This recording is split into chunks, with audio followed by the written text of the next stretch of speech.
প্রপারভাবে বলটা ধরতেছে, বলের উপরে আসতেছে।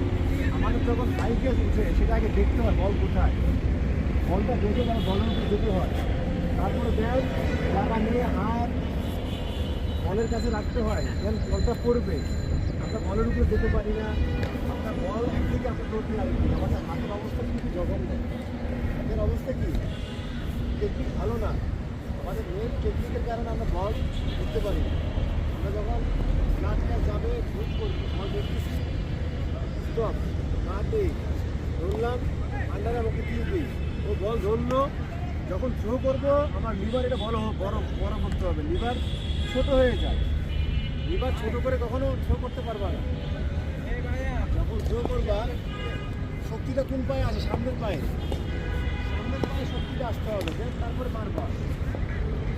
এটা কী করো, সামনে বল মারার আগে সামনের দিকে সোজা চলে যাও, পিছের পা সামনের দিকে চলে যাচ্ছে, যার জন্য তোমরা বল সামনের দিকে নিতে পারো না, কিপারের কাছে বল যায় না। আমার কথা বুঝছো? আমরা যখন ক্যাচ ধরবো আমাদের হাতের টেকনিক আগে ঠিক রাখতে হবে। এই হাত উপরে আসলে এই হাত, রিভার্সটা আসলে এই হাত, রিভার্সটা সিস্টেম আছে। যারা নামাজ আছে, যারা রাইট, ডান হাত দেয় থ্রো করবো কখন, সময় না মনে হয় এখান থেকে নিয়ে গিয়ে থ্রো করবো, এখান থেকে নিয়েই মারতে হবে। আমাদের কাজ করতে হবে। আমরা যখন বল দেখবো বলের কাছে কীভাবে যেতে হয় সেটা আগে বুঝতে হবে, কীভাবে যাইতে হয়। আসলাম গেলাম না, তারাই আসে বল ধরলাম না, না এখন দিলে ভালো লাগে। আর বল ধরে বসে পড়বা না, বল ধরে জায়গায় থাকবা, বসে পড়ে কেন, কয়েকজন থেকে বল করে বসে পড়তে, তাই না? তাহলে বলের ফোর্সটা বেশি নিচের দিকে থাকবে, আসবে বল যাবা জায়গা।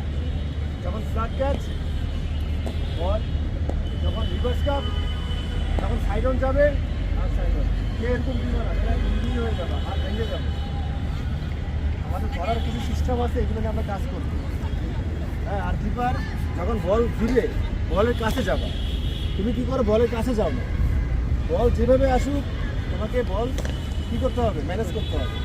যদি বল গড়ায় আসে দিবা দিয়ে দিবা, প্যাড দিয়ে বল সামনে তুমি মুভ করবা, এটাই হচ্ছে কিপিংয়ের কাজ। যত বল আটকাইতে পারবে। আপনার তোমার ফিল্ডিংয়ের অবস্থা খুবই সামান্য, হাত